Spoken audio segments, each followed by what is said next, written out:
Hello everyone, welcome to William and the Magic Box. Today on our show, we are going to have Dani. Dani is from Mallorca in Spain.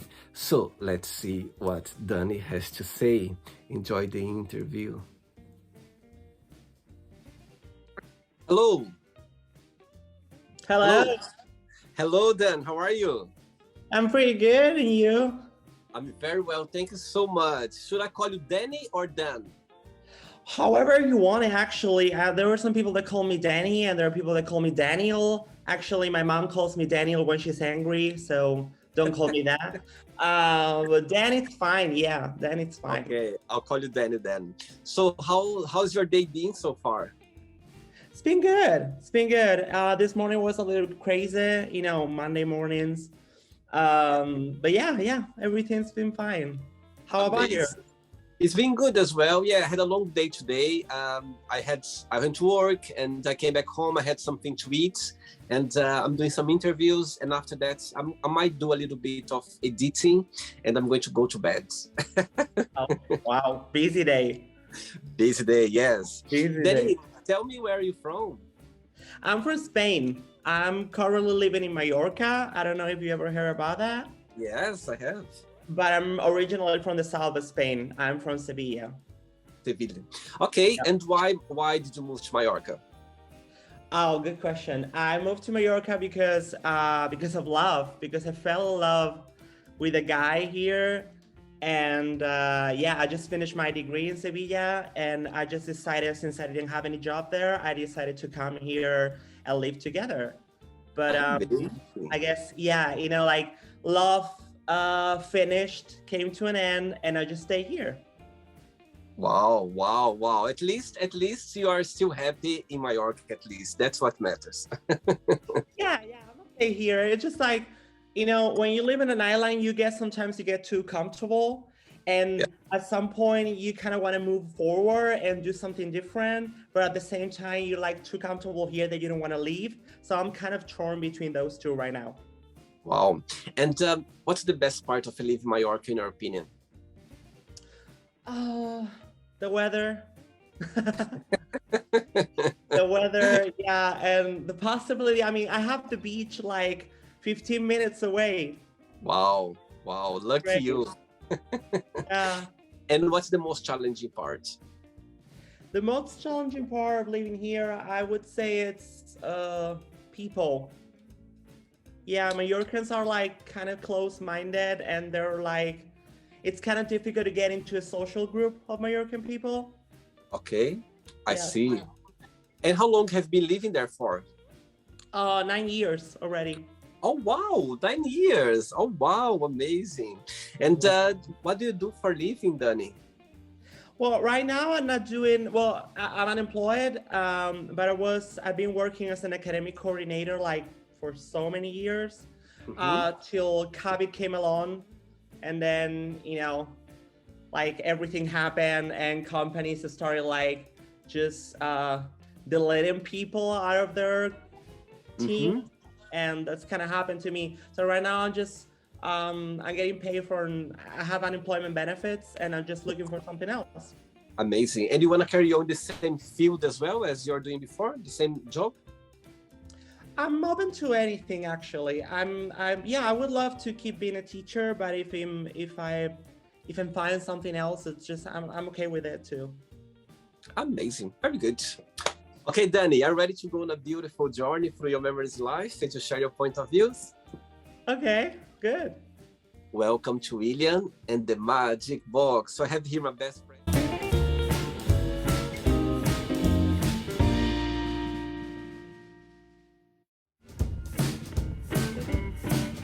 Full of random questions, okay? I'm just gonna play a song now just for us to move a little bit before the first question.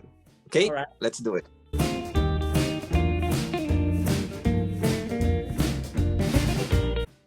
Hey, Danny, so just before we start the game, if there is a question that you don't want to talk about for some reason, you don't want to answer, I always can change, okay?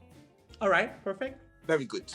First question for you is, if you could meet yourself when you were 15 years old again, which advice would you give to yourself? Wow. tough one. Um, be patient with yourself. Be patient and enjoy what you have. Like enjoy your body, enjoy your physical appearance, enjoy everything that you have, because what you are is truly amazing.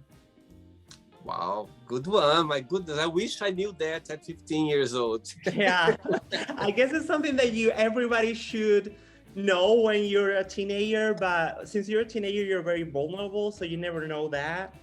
Absolutely. Yeah, Yeah. you get to know yourself, your body's changing, everything's changed, you know what I mean? It can be challenging as well at that time. So And challenging. Yeah. do you have a big family? Do you have brothers and sisters as well? No, I'm an only child. I'm an only child. Wow, Yeah, spoiled? Spoiled? a little bit, but don't tell anyone. When you decide to move to Mallorca, did your parents, they supported you? They encouraged you to go or not? Yeah, yeah. My parents have always been very supportive of everything that I've done. Actually, I moved to New York when I was 18. Wow. Yeah, so I lived 2 years there in the US, and then I moved to Switzerland for a few months. And Wow. then I was running with an Erasmus scholarship, so I was living in Finland for another year. And then finally I moved here to Mallorca. So yeah, I've been almost everywhere, and my parents always been supportive of that. Amazing. I think when you have the support of your parents, it's a big plus, isn't it? It's a big plus. It's a good Yeah. part, for sure. Yeah, it helps a lot. Yeah. For sure. And when you are the only child, even better, because they're gonna protect you even more. Yeah, exactly. Next one, let's do it. All right. Next question for you is, Dani, share with us a crazy story that happened to you when you were a child at school. Crazy or funny? Oh, okay. Okay. When I was, I think I was 7 or 8 years old, I was just, like, because we have some sort of lab project that we have to do in the lab in school. So then I have to move from the lab to my normal classroom. And I remember that I was very early in the morning. I don't know if I was sort of asleep or who knows. But I swear that I saw like in the middle of the hallway, I saw a man, like he looked like Santa Claus. And he was kind of running towards me, and that was a little bit scary. But I never knew if that was real or if it was just my imagination, or if it was something, if I was too asleep. I don't know, but it was too weird. It freaked me out. And I remember that I came home and I told my mom, and she was like, "Danny, you're crazy. Just go to sleep." But I remember vividly, I have that image in my mind. So I think it's something that I would never be able to forget. I don't know why. And how old were you at the time when that happened? I think I was 7 or 8 years old. Yeah, I was pretty young, but I remember really vividly. I have that clear image of all that in my head. But you know what, Danny? I totally understand your point, and I'm sure it was an imagination. You saw it, and I'll tell you why. Because when I was during this age as well, I remember I could tell you like 1,000 of stories that I saw things and like not normal, and I was coming to my mom as well. And at first she was like your mom. She was like, "Oh, you are hallucinating, or you are dreaming. You're not sure." But when it started to happen more often, she kind of realized that was something. You know what I mean? Not something like it wasn't happening every day, but once in a while I was having this kind of trouble sleep, or I felt that somebody was around, or I could see something as well. So yes, I totally understand. And actually saying that, I believe that parents, they should pay attention more to that, because children, they are very sensitive. You know what I mean? They Yeah. very, very sensitive. I think they see things, they feel things, and I think parents, they should pay attention to that and not say, "Oh, you are crazy or you are dreaming," because it can be a message behind. It can be something trying to explain or try to pass a message to us. Do you know what I mean? I totally understand your point. And it's so frustrated because you know it's real, but they don't believe you. You want someone to believe you, like, please believe me, this really happened to me, I just saw it, I'm not making it up. Yeah. But I'm glad saying you sharing that, because that's so true. And I hope that people watch the interview, you know what I mean, parents or people who has children, for them to understand that. Sometimes listen to them, you know what I mean? Even if you don't believe it, but try to understand why they are saying that, why they are sharing that. They need to feel safe sharing that with the parents. Do you know what I mean? Try to be understandable. Yeah. Absolutely, always. Yeah. Next question. Let's do it. All right. Right. Talking about Seville. When you think about Seville, what's the best memories that comes to your mind? College. Yeah. Yeah, university. That was, I think it was probably the best years of my life. You know, when you have this freedom of doing whatever you want, your parents support you economically, which is very important. And then you study and you learn a lot, you get to meet a lot of people, you travel, you experience, you start to getting to know yourself a little bit better sexually, socially, physically, everything. I think, yeah, it's the best thing ever. And I relate that to the streets of my hometown. Wow. Somehow. Yeah. And do you still keep in touch with some friends from college? Yeah. Actually, my best friend, one of my best friends in the world, I met her in college. Yeah. And Wow. we met each other, I think it was 2009. So still then we've been friends. Yeah. And how often do you go to Seville to visit your family and friends? Not as much as my mom would want it. But yeah, normally like twice, 3 times a year. It's quite a lot. It's quite a lot. I think so. But you know, if it was because of my mom, I would probably be there all the time. And how long is the journey by plane? It's just 1.5 hours. Oh, that's very easy. It's not that far. That's No. Good. It's like, it's just you're there in a flash. But you know, sometimes it's like combinations are not really well. Planes, like you need to book planes in advance for them not to be really expensive. Yes. And sometimes that's the reason probably when I don't go so often, you know. I see. Okay. Danny, next question is, what do you think is a good age to start dating and why? A good age to start dating. I would say 22, 23. Because I started dating when I was way younger, when I was 15. Wow. Yeah, I always had clear that I was gay, so it was quite easy for me. But but when you're so young, you have this really great expectations of what true love should be, and like I think Disney have done a lot of damage. Okay. So, yeah, so you have this idea of the Prince Charming, you know, of the true love and stuff, and I'm not saying that it doesn't exist, but when you're too young, you get really high expectations about that, and sometimes you get hurt really easily. So I think, actually maybe, 23, 22, 23, when you have a little bit more experience and you're a bit more grounded, I think. Totally agree. And saying that about being gay, did your parents always support you? Yeah.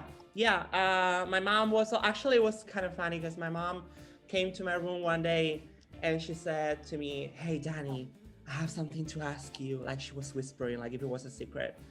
And she said, "Are you gay?" I was like, "What do you think?" And she said, "I think you are." I was like, "There you go." It was very easy, you know, easy peasy. And then with my dad was a little bit weirder because my dad had I think like if you think about it, it comes from this kind of a straight man mentality. Yeah. And he thought that automatically just because you're gay, you need to dress as a woman. Yeah. So he asked me, "Oh, so you wear dresses and heels and stuff?" I was like, "No, Dad, I just like men." It's as simple as that. I don't have this need of wearing or dressing as a woman, which I totally respect, but it's not my case. Totally. But still, though, he's very he's very understanding. He loves me. Yeah. Amazing. And this day, when your mom came up to you to ask this question, how old were you? I think I was 14, 15. Very young. Wow. Yeah. Amazing. But I always had it clear. Like when I watch a movie, for example, I was watching one of your interviews before, and there was a guy that said that he watched Titanic on loop all the time. Yes. And actually, that's a good example, because when I watched Titanic, I always focused on Leonardo DiCaprio and not on Kate Winslet. So I always knew that I was into men, I see. Yes, as people, they always should understand and know that it's not a choice. You're born like that. It's your instinct. You know what I mean? It's your instinct. It's normal. You feel this way. You don't choose, oh, I'm gonna like men, I'm gonna like girls. It's not like that. It's your feeling, it's your nature, it's your spirit. That is a natural thing. That's, I think, what people should always understand, that not just gay or anything. As when people like something, or it's just because it's the way they are, it's the way they came to this world. There's no explanation. It's just the way we are. You know what I mean? Yeah, it's inside of you. Yeah, absolutely. Next question. Let's do it. Before the next one, as you're saying about New York, why New York? Well, it was so accidental. I went to New York because my aunt had family there, and we were invited to spend a few days over there. Part of their family was in Canada, and part of their family was in New York. So this man had, he was the owner of a net of language academies all over the country. Wow. And I was pretty good at languages. I've always been pretty good at languages, I think. And my English was kind of good at that moment. And he asked me one day, "Hey, would you consider being a Spanish teacher?" I was like, "No, actually, I've never thought about it." And he offered me a job. And I just called my mom and, "Hey, Mom, I'm staying in New York." And she was like, "What?" "Yeah, I'm staying here." And I stayed, yeah. And 2 years, stayed there 2 years. 2 years. And I was 18. That was the first time that I got out of my house. That was my first experience living by myself. Mm-hmm. And imagine New York. I don't know if you've ever been to New York. I've been, yeah. Yeah, it's crazy. It's like crowded, crazy, big city.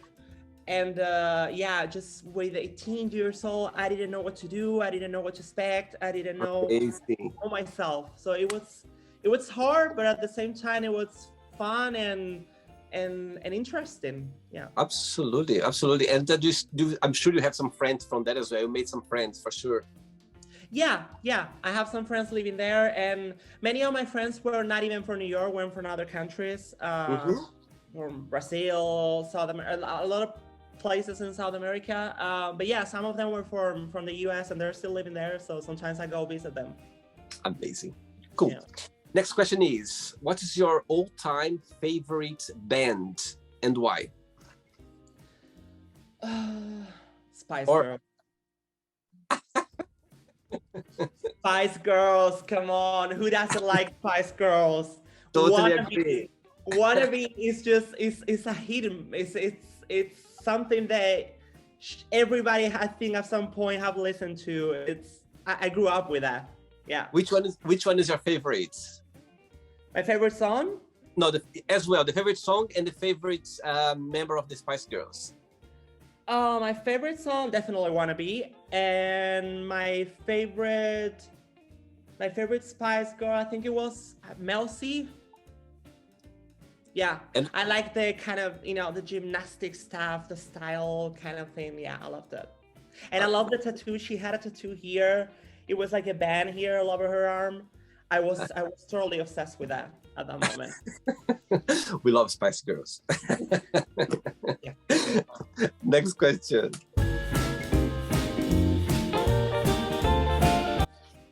Okay, next question for you is, who was your favorite teacher and why? My favorite teacher.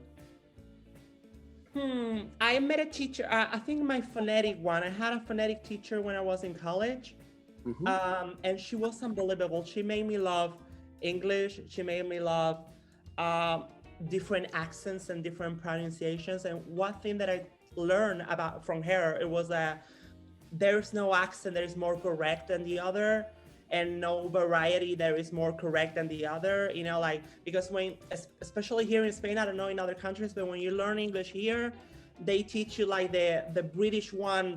It's like the standard one, the proper one, the correct one. And I completely disagree with that. Like, I basically prefer the American one, but there are a lot of accents, Australian, Canadian, South African, whatever, and all of them were fine. So she made me love that, and she made me understand that everything was all right, like any sort of accent that you would decided to adopt. And she was unbelievable. She could speak with Australian accent, she could speak with a Canadian accent, she would speak with an American accent. Yeah, it was great. Amazing.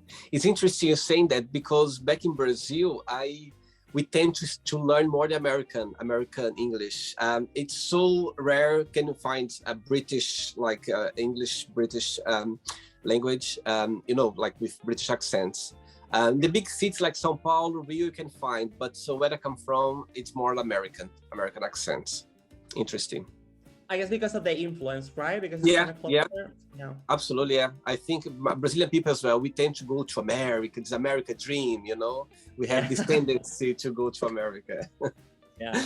Well, here is totally the opposite. Like, since you have the UK kind of closer, the European dream, so to speak. Absolutely. Next one, let's do it. Let's see, let's pretend that I'm come to Seville for the very first time. What's the place that I should visit, I should go? What's the postcard of Seville? Giralda. La Giralda. It's like a tower, like a big old tower. There is literally stuck to the cathedral. And it was a tower that people used to, like, in old times. Actually it's Arab. It comes from Arab origins, and it was a tower that people used to basically commerciants they used to use to just move goods from one place to the other. And it's basically it doesn't have stairways. It's just like kind of climb all over the ground until you get to the top, until you reach to the top. And they use donkeys to get to the top. Wow. When they used it. And right now I think it's the most emblematic, the most monumental thing when you think about Sevilla. Yeah. I see. Good one. Next question for you is, what is the first thing that you think about when you wake up, usually? How is it gonna be today? Sometimes I'm a very antsy person. I have so much anxiety, and I pretty much live in my head. The first thing when I open my eyes and I wake up in the morning, the first thing that I think is it gonna be a good day? Is it gonna be bad? Do I have something that it kind of makes me more antsy than normal, overwhelming? I see. And are you more a day or night person? A night person. I'm an early bird. I hate waking up early in the morning. Hate it. Delete. I don't like it. Actually, I love writing. For example, sometimes I write things, and when I'm more inspired and I'm more wide awake, and all the thoughts come to my mind and everything flows, it's during the night. Usually what time you fall asleep naturally, and what time you wake up? Like, it's good for you, what time to wake up would be a good time for you? Ideally, I would go to sleep normally around 2, 3 a.m., Okay. which is pretty late. And I will wake up around 11 noon. Okay. That would be my ideal schedule. Next question, let's do it. Okay, Danny from Mallorca. Next question is, do you think your priorities has changed since you were younger? Yeah, definitely. Definitely. When you're younger, yeah, you have different priorities than you have. The older you grow, the older you get, you start probably relativizing everything, like putting everything into perspective. Mhm. And some things that were so important for you at that moment, they're lack of importance right now. Or the other way around, like, because when I was younger, I didn't think about the possibility of, I don't know, buying an apartment, getting a mortgage, things like that. And right now, sometimes I see people my age like getting married, getting a mortgage, and then I start thinking, maybe I should get a mortgage too, or or maybe should I, like some sort of growing up and settle down a little bit. So yeah, definitely my priorities weren't the same. And do you see yourself living in Mallorca for a long period? Yes and no. Yes, because my life right now is here, so it's sort of difficult to imagine myself somewhere else. But at the same time, I have this ambition of moving to a different country, moving abroad. I kind of want to live abroad again. Mhm. So maybe, yeah, I have that in the back of my head. Like maybe at some point I'm going to look for some jobs abroad. So I don't know for sure what's going to happen. Let's see what the universe is going to bring for you. Let's see. Exactly. Let's wait. Destiny. Yeah. Destiny. Let's see what brings me. Very good. Ready for another one? Yeah, sure. Go ahead. Let's do it. Dani, when I was checking your profile a little bit, there was a few words that I'd like to, I'm going to tell the words and tell me why is that, okay? I saw there written, restless mind. Yeah. Why? Yeah. I think a lot. I think a lot about everything. I question so many things. Even things that are not supposed to be questioned because you're never going to find an answer. So sometimes it's frustrating. But yeah, I live so much in my head. I constantly think about the meaning of life and the meaning of things and what if I would have done something differently and things like that. What's your star sign, astrology? Taurus. Interesting. One of my best friends is Taurus. The best one ever. I'm gonna tell you something now, something personal about myself. I'm Scorpio, and through my life, I'm very easy. When I look back, I'm very easy to fall in love for Taurus people, and I'll tell you why. My first love was Taurus. I have at least three friends. They are very good friends now, but when we met for the first time, I was literally in love.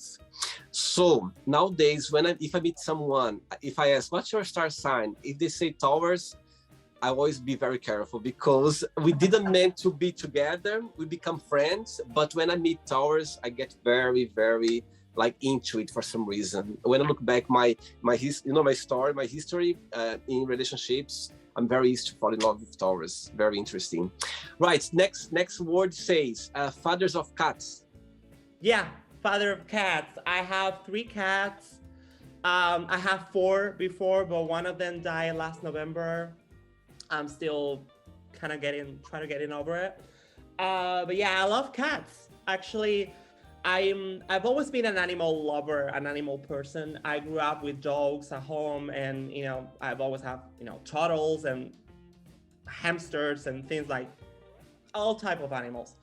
But I remember a few years that I decided to adopt a dog, and then I thought, wait a minute, I'm all the time away from home because I'm working, and I don't want to have a dog inside of the house alone all the time.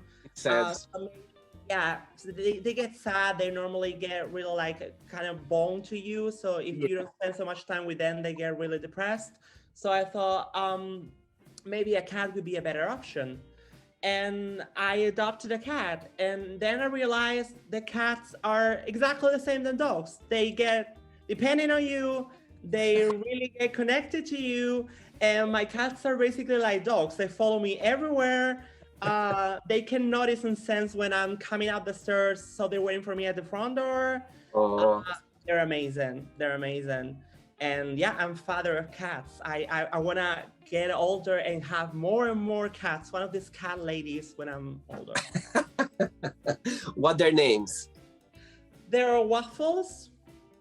The girl is Waffles. There's Chai, like the chai, like the chai latte, and the other one is King Arthur. And what their age? Between 2 and 4 years old. Very good. Yeah. Next question for you is, what is the best gift have you ever received and from whom? The best gift was actually, I'm gonna show you, was this one. It was like this is this is Pancakes, the cat that died last November. So we were, when in Christmas here, my roommate and I always give presents to each other, and we always put up the tree, the Christmas tree. So he decided to make this for me. It's just like an ornament for the Christmas tree, and it said, yeah, Pancakes, and it's a picture of the cat. And when I saw it, I just started crying my ass out. I literally I cry like so much. Yeah, so it was very sentimental, and I keep this, even if it's not Christmas anymore, but I keep this on the wall all the time. Beautiful, very beautiful. Danny, I have 3 questions left for you, okay? Let's do it.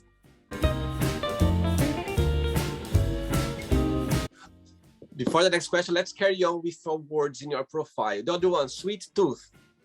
Sweet tooth, yeah, I love sweet things. I love chocolate. Chocolate is the best medicine for everything. Everyone should eat chocolate for everything. If I could, my whole diet would be only based on chocolate. I heard once that, actually, I heard that in one, this news program, like telejournals, like news, they said that people who eat chocolates, they are more happy, they are happier people, they say. I heard that once. Totally next word, say Christmas soul. Yeah, I love Christmas. Oh, Christmas is the best time of year. it is. Maybe, I don't know. I don't know why. Maybe it's because I have this American, I've always had this American image of Christmas with Christmas trees and house decorations and cookies and, like Christmas carols and all these things. Mariah Carey, all I want for Christmas is you. And all of that. But I've always been very joyful when Christmas comes, and I love decorating the house. I love buying presents for my friends or for my family. I love getting presents. I just love Christmas. I think it's my best time of year. That and Halloween. Halloween is really cool as well. Next question is, if you could make up a school subject, what that would be and why?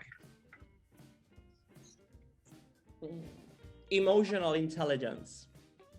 Good one. Tell me why. Because I think in general, people don't know how to react to certain personal situations in life and how to handle and manage relationships, or even not even relationships with other people, but relationships with yourself. So I think that would be very important and really interesting for people to learn in school, for example. Yeah. Very good point. 2 questions left. Let's do it.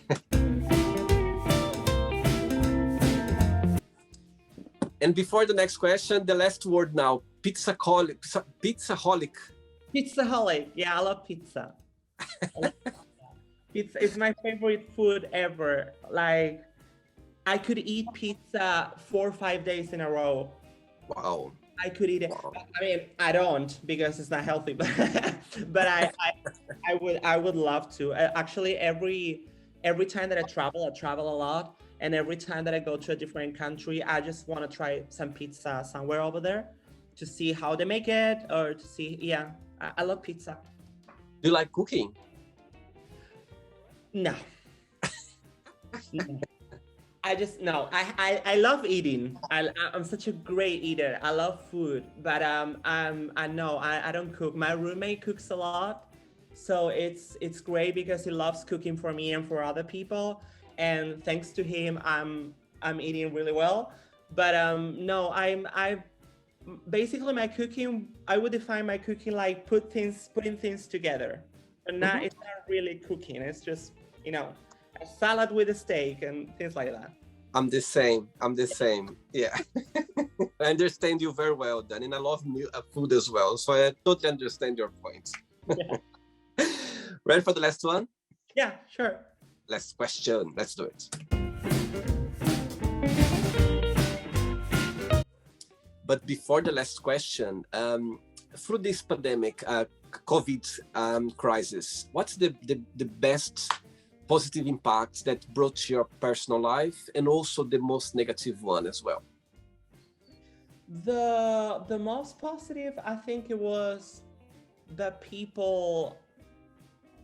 Well, there were two things actually. One, that people just focused on getting to know each other. I remember having getting on Grinder, on Tinder, and like there were a lot of people that before were only into sex or into very casual kind of cold things, and at that moment, since they didn't have any choice but being locked in the houses, they stopped and they spend a little bit more of time just getting to know each other and having meaningful conversations. And I think that was cool because people could have a better sense of each other.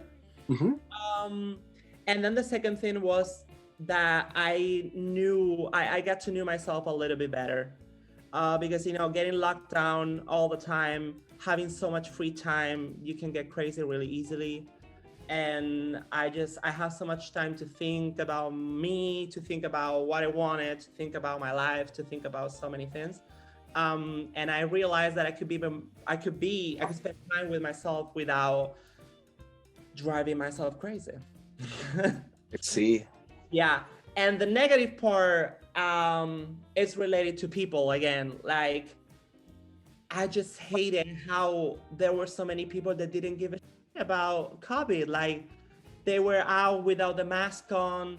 They didn't get vaccinated. They didn't, they were truly negating the fact that there was a virus going on. There were people getting sick and bad and dying. So yeah, I mean, I realized this selfish side of people that I didn't like at all. I see. Okay. Last question for you is, if you could live anywhere in the world, where that would be and why? Copenhagen. Tell me about it. Why? Because I went to Copenhagen like 7-8 years ago for the first time, and I truly fell in love with the city, with the people, with the language, with everything. And then I started studying Danish. Actually, I'm still studying Danish. Oh, wow. Let me tell you, it's a very complicated language.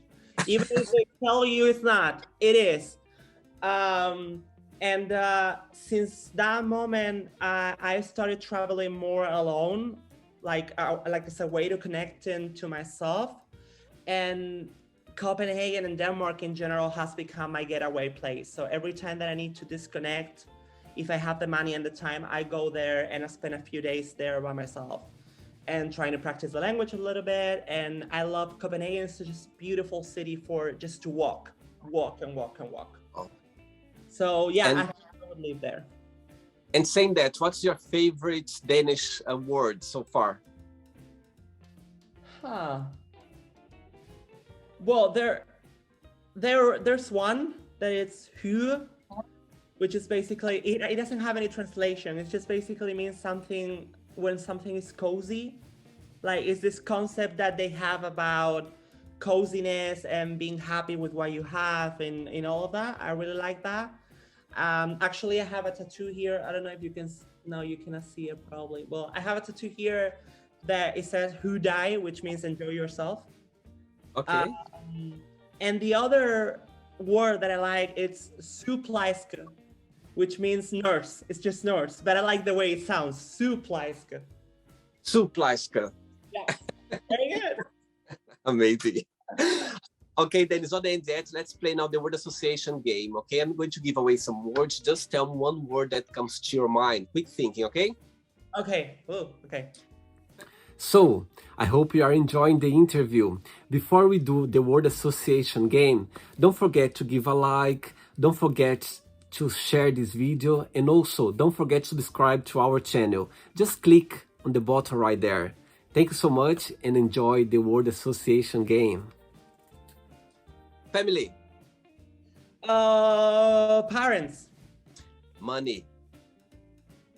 Houses. Love. Intimacy. Life.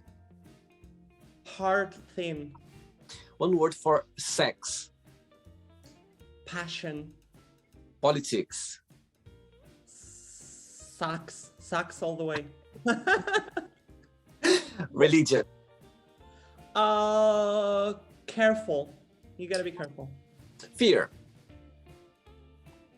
Subjective. Friendship.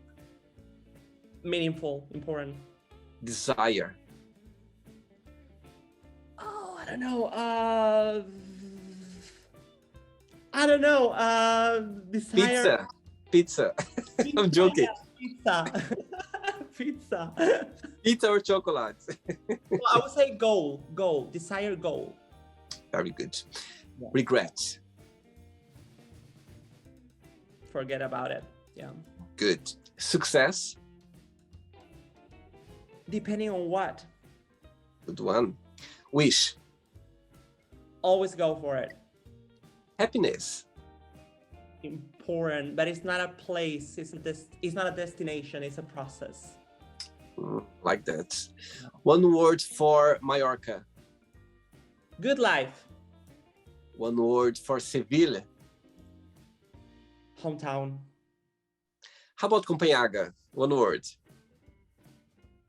Who? Amazing. And the last one now, Spain. One word. Ugh. Disgusting. I was expecting that. Yeah, I mean, I like it, but I don't. But I think we need to improve so many things. Yeah. All right. Let's pretend now I'm going to meet your best friend for a coffee, and I'm going to ask your best friend, what is the most beautiful thing about Danny, and what's something that he still needs to work on, to improve on? What your best friend would say? I think my best friend would say that my best thing is that I'm always smiling. Like, I'm very extrovert person. I'm very talkative, so it's kind of easy to get along with me, I think.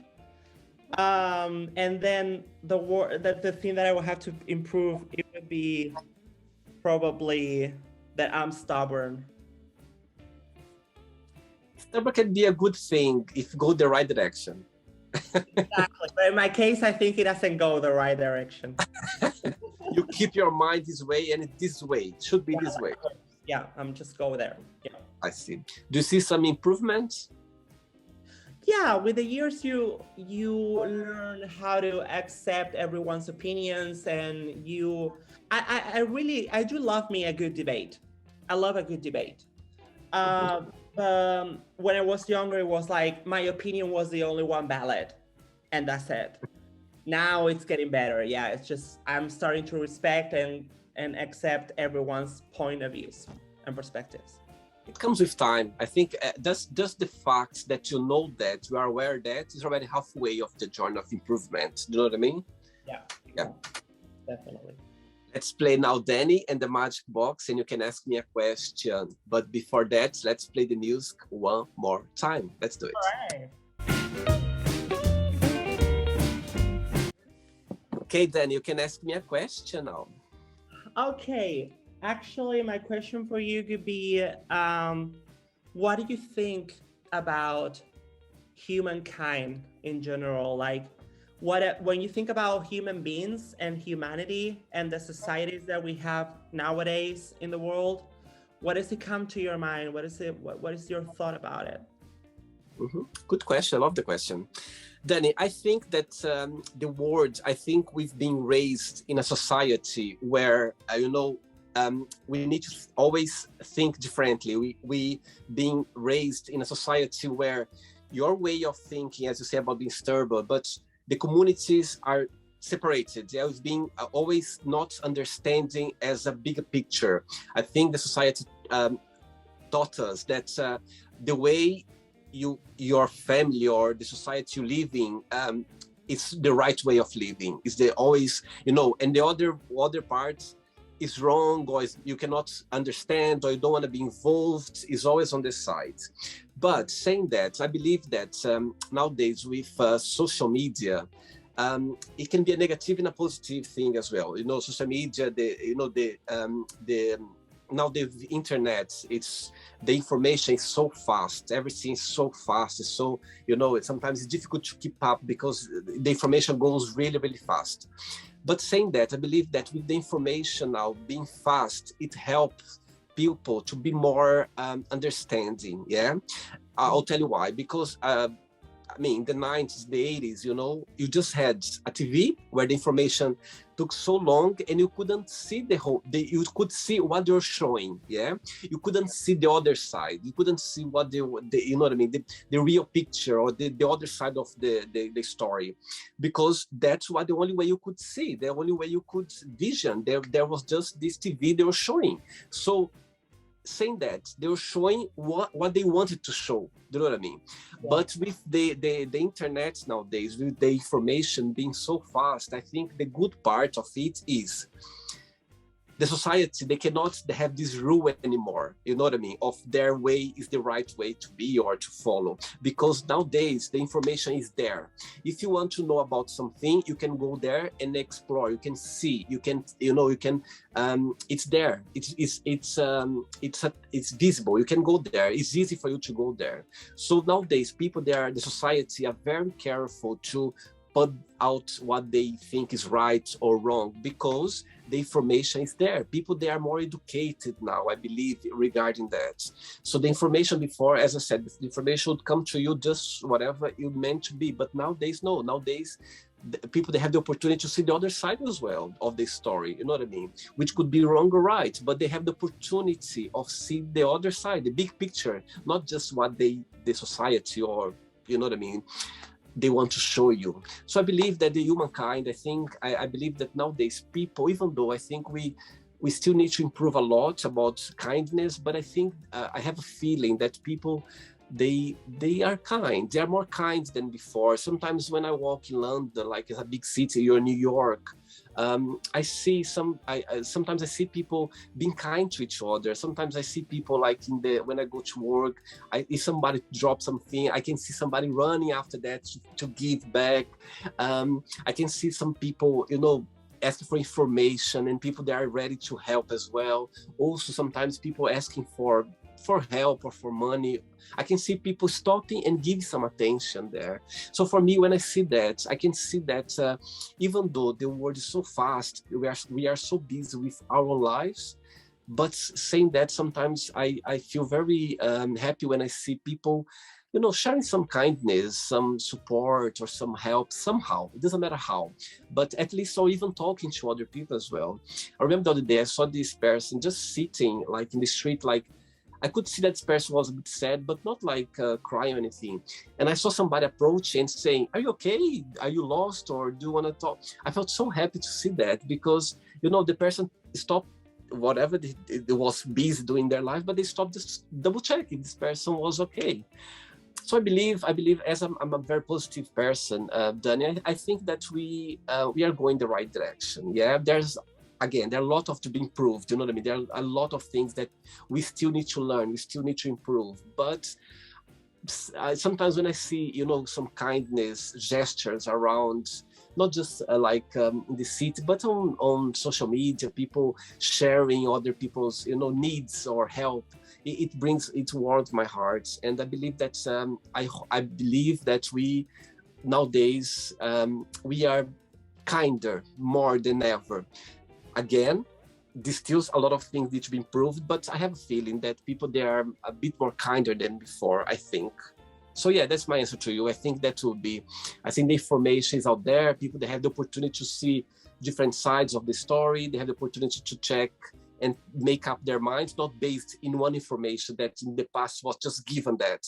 Nowadays, we have the opportunity to see the bigger picture and the more information regarding whatever they are showing, whatever they are expressing. So yeah, that's my answer to you. Wow. Yeah, I totally agree. Actually, now that you're saying that people are kinder nowadays, I've a couple of days ago, I went to Barcelona to spend a day, and we were in the middle of downtown, and there was a guy there. You remember those guys that were with the signs of free hugs, like so many years ago? Yes. So he had a sign of that, but instead of free hugs, it said free conversations. I love it. Yeah, and he sat down in front of someone else, and they started having a chit chat or a conversation about something, like pretty much like what we're doing right now. And I thought, this is so cool, because there are many people that feel alone or lonely, and they don't have anyone to talk to. And like just being in the middle of the street and sometimes being able to open yourself up a little bit with a stranger is way easier than open up with a friend or with a family or with a relative or something. Yeah. And I thought, wow, this is amazing. It's a great idea. I'm so glad we're sharing that, because that can, go viral now. People can watch that and they can go like, oh my God, that gives an idea now. And so true. It's so true, because I remember about the free hugs. I remember as well in London, sometimes I was walking those people with those, thing, free hugs. People are going there and hug each other. I think it's beautiful. And I think that's such a good idea as well. I totally agree. Sometimes we feel more safe talking to a stranger than, could be about anything. Sometimes you feel like, okay, I can be myself, talking to someone that I never met before and just sharing some words or some conversation. And it's like freedom, isn't it? It's like a release of freedom. I think it's a good point. Good point. I like that. You don't feel judged as much as if it's absolutely. Sometimes talk to a stranger, you feel less judgmental. Like you don't feel judged. It says everything. Dani, did you have a good time? Yeah, I loved it. I think it's great. What you're doing here, it's amazing. It's just like a way of getting to know totally strangers just a little bit better, like a little parcel of their lives. I love it. How do you come to this idea? It came naturally, actually. It was the first lockdown when we started in March 2020. Again, I think the COVID brought a lot of negativity around the world. People, they didn't know what was happening, but at the same time as well, a lot of people, they brought a lot of creativity. I remember the first lockdown, I was watching the news, and so many people creating a different way of communicating, a lot of ways to live a different world, and everyone was locked. And it was so fascinating, like personal trainers giving classes around on social media, people help each other, like doing some arts and everything. I think it was fascinating. So one day I went for a run in the park. Yeah, I went for a run, and this idea came along, and I was like, oh my God, that's what I'm going to do. I'm gonna create a platform where I can ask random questions and invite people around the world to have a talk, to talk about those questions. And here I am doing that now since 2020. But saying that, it's my personality. I always had this personality of communicating, talking to people. And when I look back as a teenager, even as a child, I remember when I look back, I was like, what's your favorite color?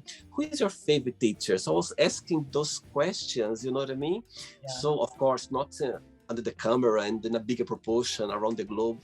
So it came in a very challenged moment, but it's me. I love doing that. I could do like 24 hours, no stop, because I feel it feeds my soul. It feeds me in myself. I feel so happy when I'm connecting. And I forget that's a recording. I completely forget. I'm just talking, with friends. I feel like I'm talking to a friend. I'm sharing like a conversation with a friend. So yeah, that's how the Magic Box started. Wow, That's great. Well, congrats on that because what you're doing, I think it's amazing. Thank you so much. And I would like to say thank you as well, because saying the conversation about being busy, I think nowadays we are so busy with our own lives. And when someone gives their time to you, I feel grateful. And I'm so thankful for people taking their time to spend with me, because it's a gift. And I think it's amazing to share this good energy for the interview. Thanks so much. Thank you. It's been a pleasure. Before you go, if you can share a positive message or a positive quote, something that inspires you in life. Yeah. Actually, I'm very obsessed with the Faroe Islands, and in Faroese there is a saying that translated says something like, "If not today, then tomorrow," which means sometimes we get really overwhelmed with all the things that we have to do, like job, family, responsibilities, relationships, friendships, everything that we going on in life. And it seems like everything is urgent. Everything has to be right now because everything is so important that it really needs our attention 24/7. And actually, if you think about it, nothing is that urgent. Everything can wait. Everything can wait. So I think it's a really good thing in life just to learn to slow it down a little bit, enjoy life, enjoy your time doing something that you're really passionate about, like for example this that you're doing, and forget about other things, other duties, other things that must do things, that sometimes get really overwhelming and stressing. So yeah, if not today, then tomorrow. Nothing happens. I love that. I love that because I learned once as well that it's not just up to us. Even if you go faster doing your things, it's not gonna happen. Everything needs to work together. You, the universe, the tree, the weather, the bus, the everything needs to work together for you to get there. So don't rush too much. Don't leave the moment. Go slow. Go with time. Let the universe, everything go together, because you're not gonna do anything alone. Not gonna go anywhere alone. Everything needs to work together. It's a puzzle. Yeah. Absolutely. Danny, thanks so much for bringing your happiness, your smile to the show. It was a pleasure having you, and we keep in touch. And one day when I come to Mallorca, I want to see you, okay? You have a house here. Hey! Thank you so much. Have a good night, and thanks for the interview, okay? It was a pleasure. Thank you for having me. Have a lovely night. Take care. Bye-bye. Ciao. Bye-bye. So, did you like the show? Don't forget to give a like, share it, and also don't forget to subscribe to the channel. And if you'd like to be part of the show as well, first, subscribe to our channel, and after that, just go to our website, www.williamandthemagicbox.com, and send us a request saying why would you like to be part of the show. And I see you there. Bye bye, see you next time.